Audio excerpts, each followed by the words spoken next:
এরা গোটা বাংলাটা দখল করতে চায়, কারণ এরা মনে করে আমাদের রক্ত দূষিত, এবং তারা মনেই করতেন যে আরএসএস কে গঠন করতে হবে ইটালির ফাসিস্ট যে পার্টি ছিল তাদের মতো করে। সে আপনি মুসলমান হতে পারেন, খ্রিস্টান হতে পারেন, হিন্দু ধর্মের অন্যান্য কাস্টের হতে পারেন, এমনকি অন্য এলাকার ব্রাহ্মণ হতে পারেন, আপনার অধিকার এই ভারতবর্ষে নেই। মানে বিবাহিতা মহিলার প্রথম সন্তান তার পিতৃত্ব হবে এই নামবুদরি ব্রাহ্মণের, কেন আসবে? এবং এই ফাসিস্টদের ধ্বংস করাটা আমাদের পবিত্র কর্তব্য বলে আমি মনে করছি। নাৎসি জার্মানিতে যেভাবে জুদের গণহত্যা করা হচ্ছে তার সপক্ষে দাঁড়িয়ে যুক্তি সাজাচ্ছেন এবং বলছেন যে একই মডেল হিন্দুস্তানে হতে হবে। হাউসের দিকে বেশ ভালো করে তাকিয়ে দেখলাম, একটাও অরিজিনাল বিজেপি নেই, একটাও নেই। যদিও বিতর্কটা বিজেপি তৃণমূল ইত্যাদি নিয়ে, কিন্তু হাউসে মোটামুটি অরিজিনাল বিজেপি কেউ নেই। এবং তার রিফ্লেকশনটাও অর্জুনবাবুর কথায় পেলাম। তিনি খুব খেদের সঙ্গে জানালেন যে মমতা বন্দ্যোপাধ্যায় তাকে নির্দেশ দিয়েছিলেন, অতএব তিনি বিধানসভায় ভাঙচুর করেছিলেন। আমার খুব ভালো লাগলো। যে বছরে এই ঘটনা ঘটে, সম্ভবত অর্জুনবাবু তখন 4-5 বছর বয়স পেরোয়নি, অতএব মায়ের মতো তিনি বলেছেন যে বাবু ওটা কর, উনি করেছেন। আমার জানা নেই 18 বছর পেরিয়ে যাওয়ার পর যদি এরকম কেউ বলেন যে অর্জুন তুই একটু কুয়োয় ঝাঁপ দে বাবা, উনি ঝাঁপ দেবেন কিনা। এখনো হয়তো 18 বছর ওনার পেরোয়নি। আমি জানি না কার নির্দেশে উনি একবার তৃণমূল, একবার বিজেপি, আবার তৃণমূল, আবার বিজেপি ইত্যাদি করেছেন। সেটা ওনার ব্যক্তিগত ব্যাপার, ওটা নিয়ে আমার বিশেষ কিছু বলার নেই। উনি বাকি যা কথাগুলি বললেন, আমার মনে হয় প্রথম কথাটির মতোই কেউ ওনাকে ইনস্ট্রাকশন দিয়েছে তাই উনি বলেছেন। উনি তো নিজে থেকে কিছু করেন টরেন না, ওনার নিজের মন বা যুক্তিবোধ বলে কিছু নেই। কেউ একজন বলে দেন, উনি করেন। যেমন বিজেপি ছাড়ার সময় বলেছিলেন jute factory, jute mill, jute ইন্ডাস্ট্রির অবস্থা খুব খারাপ, তাই আমি বিজেপি ছেড়ে দিচ্ছি, বিজেপি তো কিছু করছে না। আবার যখন টিকিট পেলেন না, আবার ফেরত চলে গেলেন, তখন জুট ইন্ডাস্ট্রির অবস্থা খুব ভালো হয়ে গেছিল। এটা কার ইনস্ট্রাকশনে করেছিলেন আমার জানা নেই, নিশ্চয়ই নিজে থেকে করেননি, উনি এরকম করেন ঠরেন না, উনি খুব ভালো মানুষ। কিন্তু প্রশ্নটা এইখানে অর্জুনবাবু কি বলেছেন, বা তিনি কোন দলে এখন আছেন, কালকে কোথায় থাকবেন, বা এমনকি শঙ্কর দাও হাতে চে গুয়েভারের ট্যাটু নিয়ে এখন কোন দলে আছেন, বা কালকে অন্য কোথাও থাকবেন কিনা, সেইটা আসলে আলোচনার বিষয়বস্তু নয়। বিজেপির সাংগঠনিক জোর যা আজকের দিনে দাঁড়িয়ে, তৃণমূল কংগ্রেসের অনেকে বলছেন যে তারা 250 পাবেন, এবং সাধারণ মানুষের মধ্যে যা প্রতিক্রিয়া তাতে সেটা বোধহয় খুব অসম্ভব নাও হতে পারে। সেটা এক্স্যাক্টলি 250 না হোক, তার আশেপাশে কিছু হওয়াটা অসম্ভব কিছু নয়। এবং বিজেপি যে 30টি আসন পেরোবে না 2026 এরকম কথা আমি নিজে অনেকবার বলেছি, সেটা শুধুমাত্র বলার জন্য বলা নয়, সেটা তাদের সাংগঠনিক জোর যে অবস্থায় রয়েছে সেটার মোটামুটি যেটুকু আন্দাজ তার ভিত্তিতেই বলা। কিন্তু প্রশ্নটা আসলে তারা 2026-এ কটা আসন পাবেন, তৃণমূল থেকে আবারও কতজনকে তারা নেবেন, সিপিএম থেকে কতজনকে নেবেন, তাদের কতজন আবার ছেড়ে চলে আসবেন, এখন তাদের যা বিধায়ক সংখ্যা তাদের মধ্যে আদৌ কতজন থাকবেন, শুভেন্দু অধিকারী নিজেই থাকবেন কিনা, এইগুলি না খুব একটা গুরুত্বপূর্ণ প্রশ্ন নয়। এর থেকে অনেক বেশি গুরুত্বপূর্ণ প্রশ্ন হলো যে আরএসএস তারা কোমর বেঁধে মাঠে নেমেছে। বিজেপির নিজস্ব সাংগঠনিক শক্তি দিয়ে যে বাংলার বিধানসভা বা এমনকি লোকসভা নির্বাচনের ক্ষেত্রেও সেই অর্থে ক্ষমতা দখল সম্ভব নয়, সেইটা আরএসএস বুঝতে পেরেছে। বিজেপির ওপর তাদের ভরসা খুব বেশি নেই, অতএব তারা নিজেরাই মাঠে নেমে পড়েছে। এইটা আমার কাছে অত্যন্ত চিন্তার বিষয়, অত্যন্ত দুশ্চিন্তার বিষয়, আশঙ্কার বিষয়। কেন বলছি, দেখুন আরএসএস এমন একটি অর্গানাইজেশন, এমন একটি সংগঠন যেটা নিয়ে খুব বেশি আলোচনা পাবলিক স্ফিয়ারে খুব একটা হতো না, ইদানিং সামান্য হচ্ছে, সেটা ভালো। শুভেন্দু অধিকারী যদিও তিনি আরএসএস থেকে যাওয়া বিজেপি নেতা নন, বিজেপির খুব পুরনো নেতাও নন, তিনি যে কথাগুলি ইদানিং বলছেন, এই যে মুসলমান বিধায়কদের চ্যাংদোলা করে ছুঁড়ে ফেলে দেবো বা ঔরঙ্গজেবের চামড়া গুটিয়ে দেবেন ইত্যাদি ইত্যাদি, এই কথাগুলি ওনার মাথায় হঠাৎ ওয়ান ফাইন মর্নিং এলো, যেগুলো আমাকে বলতে হবে তাহলে মিডিয়া আমাকে কভার করবে। ব্যাপারটা কিন্তু আদৌ এটা নয়, কারণ তিনি বিরোধী দলনেতা, তাকে সংবাদ মাধ্যম এমনিই কভার করে, তার আলাদা করে খুব উস্কানিমূলক বক্তব্য রাখার যে প্রয়োজন পড়েছিল তেমন কিন্তু নয়। অতএব এটা একটা লার্জার গেম প্ল্যানের অংশ আরএসএস এর, বাংলাকে দখল করা। সরাসরি বলছি, দেখুন ভারত রাষ্ট্র একটি বৃহৎ রাষ্ট্র এবং তার আয়তনের নিরিখে, সংখ্যার নিরিখে, রাজনৈতিক গুরুত্বের নিরিখে এটা ইউরোপের থেকে খুব কম কিছু নয়। গোটা ইউরোপে যতগুলি দেশ বা রাষ্ট্র আছে, আমাদের ভারত রাষ্ট্রেও এটি একটি রাষ্ট্র, এখানে যতগুলি রাজ্য আছে তারা ইন্ডিভিজুয়ালি তাদের যা জনসংখ্যা, তাদের যা রাজনৈতিক গুরুত্ব বা ওজন, সেটা ইউরোপের থেকেও কিছু কম কিছু নয়। এবার ইউরোপের রেফারেন্স আমি কেন টানলাম, দেখুন 1920-র দশকে জার্মানিতে একজন রাজনৈতিক নেতার উত্থান হয়েছিল যার নাম অ্যাডলফ হিটলার। আমি বহু আলোচনায় অ্যাডলফ হিটলারের রেফারেন্সটা এই কারণে টানি, কারণ এই অ্যাডলফ হিটলার যে সময় তার নাৎসি রাজনীতি বা নাৎসি দর্শনের প্রচার করছেন জার্মানি জুড়ে, তিনি যখন ক্রমশ জনপ্রিয় হচ্ছেন, তিনি যখন রাজনৈতিক ক্ষমতা পাচ্ছেন এবং একের পর এক ইউরোপের রাষ্ট্র বা দেশগুলিকে দখল করার পরিকল্পনা করছেন, তার আগে তিনি একটি কাজ করেছিলেন যে জার্মানিতে বিশুদ্ধ জাতি সুপিরিয়ার রেস এই গোছের একটি ধারণার তিনি প্রথম প্রচলন করা শুরু করেন, যে জার্মানরা হচ্ছে সুপিরিয়ার রেস এবং বাকি যারা রয়েছে তারা ইনফিরিয়ার। হয় তাদেরকে কোনোভাবে জার্মান বানাতে হবে, তাদের রক্তের মধ্যে কোনো রকম ভাবে জার্মান রক্ত ঢোকাতে হবে, আর না হলে তাদের মুছে ফেলতে হবে গণহত্যার মাধ্যমে। হলোকস্টের কথা আপনারা সবাই জানেন, 1933 সাল থেকে শুরু করে লক্ষ লক্ষ ইহুদিকে যেভাবে তারা খুন করেছিল, গণহত্যা করেছিল, তা আজ ইতিহাসের পাতায় রয়েছে। এবার প্রশ্ন হচ্ছে, আমি হঠাৎ করে ইহুদিদের গণহত্যার কথা কেন তুললাম? কারণ সেই যে সময় হিটলার জার্মানিতে তার শক্তি বাড়াচ্ছেন, একই সময় ভারতবর্ষে অতটা শক্তিশালী না হলেও আরএসএস তার ডানা কিন্তু একটু একটু করে ছড়ানো শুরু করছে। এবং আরএসএস যাকে গুরুজি বলে, সেই গোলওয়ালকারের একের পর এক বই আছে, তার বাঞ্চ অফ থটস বলে একটি বই আছে, সেটি আপনারা যদি কেউ পড়ে থাকেন দেখবেন।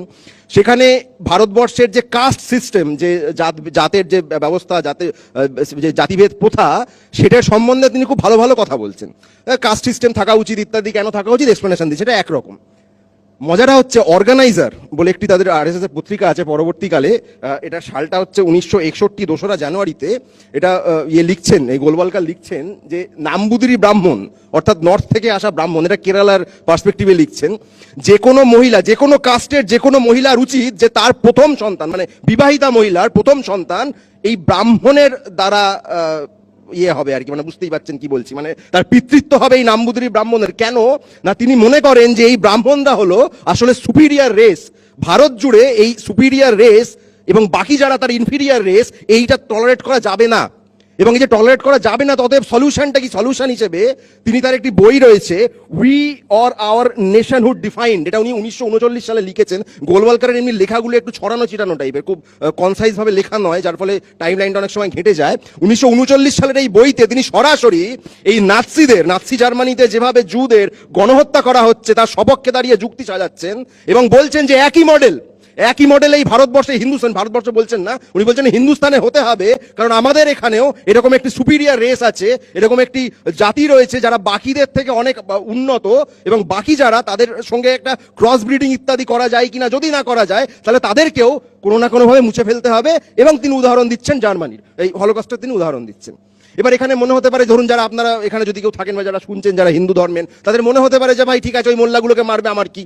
হ্যাঁ, তাদের মনে হতে পারে যে ভাই আমি তো হিন্দু, এর আমার হয়ে কথা বলছে, মুসলমানদের মারবে, খ্রিস্টানদের মারবে, বাকিদের মারবে, আমার তো বই গেছে। এইখানেই সমস্যা। এই কারণেই বললাম, এই যখন তিনি সুপিরিয়ার রেসের কথা বলছেন, তিনি গোটা হিন্দু ধর্মের যত মানুষ, যেটাকে একটু আগে অর্জুনবাবু সনাতন ইত্যাদি বলছিলেন, তিনি তাদের কথা বলছেন না, তিনি স্পেসিফিক ভাবে একটি নির্দিষ্ট এলাকার ব্রাহ্মণদের কথা বলছেন এবং মনে করছেন, ধরুন আমার পদবী বন্দ্যোপাধ্যায়, আমি হিসাব মতো ব্রাহ্মণ, কিন্তু আমি ওই সুপিরিয়ার রেসের অংশ নই। কারণ আরএসএস বা তাদের গুরুজি গোলওয়ালকার, তিনি মনে করেন একটি নির্দিষ্ট এলাকার যারা ব্রাহ্মণ তারাই হলো সুপিরিয়ার রেস, এবং তাদের মতো করে বাকি ভারতবর্ষ বা বাকি হিন্দুস্তানটাকে, তিনি হিন্দুষ্ট এলাকার যারা ব্রাহ্মণ তারাই হলো সুপিরিয়ার রেস, এবং তাদের মতো করে বাকি ভারতবর্ষ বা বাকি হিন্দুস্তানটাকে তিনি হিন্দুস্তান বলছেন, সেইটাকে থাকতে হবে। বাকি যারা মানুষজন রয়েছে, সে আপনি মুসলমান হতে পারেন, খ্রিস্টান হতে পারেন, হিন্দু ধর্মের অন্যান্য কাস্টের হতে পারেন, এমনকি অন্য এলাকার ব্রাহ্মণও হতে পারেন, আপনার অধিকার এই ভারতবর্ষে নেই। এইটাই আরএসএস এর মূল রাজনীতির দর্শন, যেটা সঙ্গে হিটলারের নাৎসিজম, তার বা ইটালির যে ফাসিস্ট অর্গানাইজেশন ছিল, তাদের এইখানের মূল মিল। এবং একাধিক, আমি ইতিহাসের বেশি রেফারেন্সে যাচ্ছি না, একাধিক এরকম ঐতিহাসিক রেফারেন্স আছে যেখানে দেখা গেছে যে ফাসিস্ট বা নাৎসিদের সঙ্গে আরএসএস এর নেতাদের, বিএস মুঞ্জে ইত্যাদি বহু নাম আছে, যাদের সরাসরি যোগাযোগ নানাভাবে ছিল, এবং তার মতাদর্শের জায়গাটা তৈরি করেছিলেন গোলওয়ালকার। এবং স্পষ্টভাবে তার একাধিক লেখায় দেখাই গেছে যে শুধু মুসলমান, খ্রিস্টান বা ইত্যাদি ইত্যাদি নয়, হিন্দু ধর্মের মধ্যে যারা এমনকি ব্রাহ্মণ, অন্য এলাকার ব্রাহ্মণ, তাদেরকেও বাঁচতে দেওয়ার কোনো অধিকার আছে বলে তিনি মনেই করছেন না। এই জায়গা থেকে আরএসএস এমন একটি সংগঠন, যারা আজকে বাংলা দখল করার যে প্রজেক্ট নিয়ে নেমেছেন, এটা নিয়ে আশঙ্কিত বোধ করার কারণ এই কারণে রয়েছে যে সেই ইউরোপে যেমন জার্মানি থেকে শুরু করে হিটলার গোটা ইউরোপটা দখল করার প্রজেক্ট শুরু করেছিলেন, এবং কোথাও গিয়ে রাশিয়ার আটকে ছিল তাকে, অন্যদিকে গ্রেট ব্রিটেন আটকে ছিল তাকে, ঠিক সেইভাবে আজকে বাংলার দায়িত্ব দিনের পর দিন গোটা ভারত জুড়ে আরএসএস বিজেপি মিলে একের পর এক রাজ্য যখন তারা দখল করছে, আমাদের ওপর সেই পবিত্র কর্তব্য, সেই দায়িত্ব বর্তায়, আমরা এদেরকে আটকাবো। এবং এই আটকানোর কথাটা শুধুমাত্র 26-এর ভোট দিয়ে হচ্ছে না, যে কোনো রাজনীতির ময়দানে, যে কোনো সামাজিক ময়দানে আমরা এদেরকে আটকাবো, কারণ এদের আটকানোর মাধ্যমেই আমরা ভারতবর্ষের আত্মাকে বাঁচাবো, আমরা বাংলার আত্মাকে বাঁচাবো। কারণ এই বাংলার আত্মা যদি বাঁচে, তবেই ভারতবর্ষ বাঁচবে। এবং এই ফাসিস্টদের ধ্বংস করাটা আমাদের পবিত্র কর্তব্য বলে আমি মনে করছি। যে ফাসিস্টরা গোটা ভারতের দখল নেওয়ার লক্ষ্যে আজকে তাদের পাখির চোখ করেছে বাংলাকে, তাদের বিরুদ্ধে শেষ পর্যন্ত লড়াই হবে। উইনস্টন চার্চিল যখন জার্মানির নাৎসিদের বিরুদ্ধে লড়াইয়ের ঘোষণা করেছিলেন হাউস অফ কমন্স, কমন্সে তিনি একটা কথা বলেছিলেন, we shall fight till the end, we shall not surrender. একই কথা আমি আজকের দিনে দাঁড়িয়ে বলছি। আমি চার্চিলের ভক্ত নই, কিন্তু তিনি যেভাবে নাৎসিদের আটকানোর জন্য প্রতিজ্ঞাবদ্ধ হয়েছিলেন, আমি আমার সমস্ত বাংলার মানুষকে আহ্বান জানাচ্ছি যে এদেরকে আটকাতেই হবে, বাংলাকে বাঁচানোর জন্য আটকাতে হবে। এখানে হিন্দু, আপনি ব্রাহ্মণ না, আপনি শূদ্র, আপনি কায়স্থ, কিচ্ছু ম্যাটার করে না, আপনি মুসলমান না, আপনি অন্য কোনো ধর্মের, কিচ্ছু ম্যাটার করে না। এরা গোটা বাংলাটা দখল করতে চায়, কারণ এরা মনে করে আমাদের রক্ত দূষিত। এরা মনে করে না যে আমরা এদের মতো সুপিরিয়র পিওর রেসের কেউ অংশ। এই কারণেই এদেরকে আটকাতে হবে, and we shall fight till the end. এবং এমন একটি দিনের স্বপ্ন আমি দেখি, মার্টিন লুথার কিং যেমন তার বক্তব্যে বলেছিলেন, I have a dream today, একইভাবে বলছি আমারও একটি স্বপ্ন আছে। ঠিক আজকের এই মঞ্চে, আজকের এই হাউসে যেমন একজন অরিজিনাল বিজেপি নেই, কনভার্টেড বিজেপি রয়েছে, একটা দিন আসবে যেদিন এখানে এই কনভার্টেড বিজেপি, কোনো আরএসএস আর থাকবেন না। এখানে কেউ বলবেন না অমুক ধর্মের মানুষকে আমি চ্যাংদোলা করে ছুড়ে ফেলে দেবো। হ্যাঁ, আমি জানি সুমনদা আপনি বলবেন, আপনি তাহলে হুমায়ুন কবিরের কথা বলুন। আমি বলছি হুমায়ুন কবির ভুল করেছেন।